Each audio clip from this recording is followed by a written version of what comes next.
When Ryan Papenhuyzen shared that real peace is an inside job, it hit deeper than merely a post about sport. It was a reflection of life. In today's episode, I break down what his words really mean. How peace doesn't come from results, reputation, or control. It comes from knowing you gave it everything you had.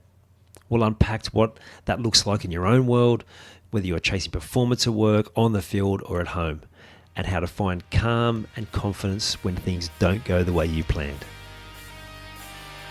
I'm Ian Hawkins, and this is Sport is Life.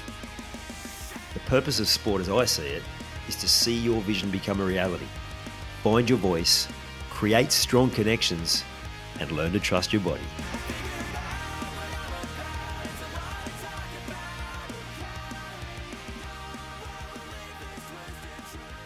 Last week, Ryan Papenhuyzen was released by the Melbourne Storm, taking indefinite leave from sport. Now, there's a whole lot of different theories on this. Will he go to Rugby 360? Also heard Cam Munster talking about, he's a really deep thinker and been reflective on the amount of injuries he's had, particularly the amount of concussions he's had, and basically just questioning the whole thing. He also... Munster also said he works in a lot with the mental side of things, psychology. He said I wouldn't be surprised if he goes into that area. What he's saying is he's basically looking at his whole life and thinking, well, where am I at and what's next? Now, it may be that he does end up going to Rugby 360 and they're throwing so much cash at him that he just can't say no. It's also going to be a lighter load physically, so that's going to make sense for him, particularly the injuries he's had. I don't think anyone could begrudge him that. We never really got to see the best of him in the NRL because of the recurring injuries, the head knocks, and even when he came back this year, as good as he was at times, you could just see that he wasn't back to that same sharpness, and it's pretty sad for those of us that love watching the game when players like that are playing at their absolute best, the sort of guys that just bring the crowds in and actually just capture your attention, and you just can't help but marvel at them. The sort of players, even if they don't play for your team, that they just capture your attention and you just can't wait to see what they're going to do next. Unbelievable. But he also left us with this quote before he left on his social media. Real peace is an inside job. It comes from understanding that the game and this life will never go exactly as you plan. It comes from understanding that there are forces at play that are beyond you. It comes from one quiet truth. You gave it everything you had. That's always a victory. Mate, love that so much. But what does it all mean? Well, let's start with that first line. Real peace is an inside job.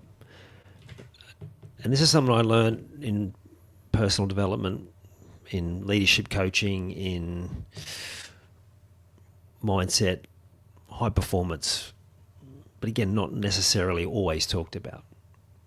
And that is that everything that happens external is out of your control. So the moment you say, I'm upset because of this, I'm reacting this way because of these outside external circumstances, situations, then you're giving up your power. You're giving up your control. Because you're putting the control and the power in other people, in other circumstances, and all of those things that you can't control. And the moment you go, okay, well, this is an inside job, this is something that I have to determine myself, it changes everything. And I was someone that had been blaming. I've been blaming a whole lot of things. My dad had passed away. There were plenty of things I was blaming him for, why we didn't have a better relationship, why that I was the way I was, but ultimately all of those things that I was blaming were rubbish. And on deeper reflection and more dealing with my own grief and healing, realizing that's just my perception coming from a place of hurt, coming from my own pain, my own trauma, the way I viewed things wasn't the reality. And I saw this myself as a parent. Like I imagined parenting my children when they were at a younger age being always so negative. But then when I look at the pictures and I watch the videos of us and I hear from them, sure, they have some memories that aren't the best. Of course they do. That's just human nature. But it's so much more positive. And it was the same with my relationship with my dad. And it's the same with every part of life. If we focus on the things that aren't good, well, then, of course, that's how we're going to see the world. If you come back to that inside job, it's like if you're reacting in a certain way and maybe you're feeling sorry for yourself, or like he had every right to make excuses and feel sorry for himself for all the things that has happened, but he's coming back to himself. It's an inside job. What can I do? What can I change about my thinking? How can I change how I feel? How can I change how I approach this whole thing? And really, that's the only way you get back your power. It's the only way you get back in control, to find that self-control. Take responsibility, how you are going to respond, your ability to respond. Massively challenging to take that on, to basically say the circumstances of my life are all because of the things that I've done. And sure, there are going to be bad things that have happened, but if you just continue to blame and continue to look externally, like I said, you're giving up your power, you're giving up your self-control. So I love that first statement, and they called it cryptic in the news, I just think, because it's not sort of language, it's not understanding of things that stuff's not talked about in everyday life. And that's why I'm so passionate about passing it on, because I started learning these things and how much it changed me for the better. I just want to pass on as much as possible. So his next line comes from understanding that the game and this life will never go exactly as you plan. It just never will. You can't control every outcome, and the quicker you learn to let go of trying to control everything, the better. It's not going to go as you plan. And that's part of the problem when we don't achieve what we don't want to, is because we go, this is what I want to achieve, and this is how it's got to be. Even though life, the universe, God, however you like to put it, might be showing you should be going a different path. You're hitting brick walls that direction, or how you're operating that way, but you keep going, and even though that life's saying you should change direction, you keep forcing your way that way. It just doesn't work. And I love what he said there, is like an understanding that there are forces at play that are beyond you. And again, whether you believe in God, the power of the universe, or just life, Steve Jobs talked about it as well. I've mentioned this before. He talked about you've got to put your faith somewhere. You have to put your faith somewhere in something bigger than you. Whether you call it life, whether you call it luck, whether you call it karma, whether you call it the universe, God, whatever. Have to put your faith in that higher power. Call your higher power your own intuition, the subconscious part of your brain, your higher self, whatever it is. You've got to put your faith somewhere. And I love how he finished.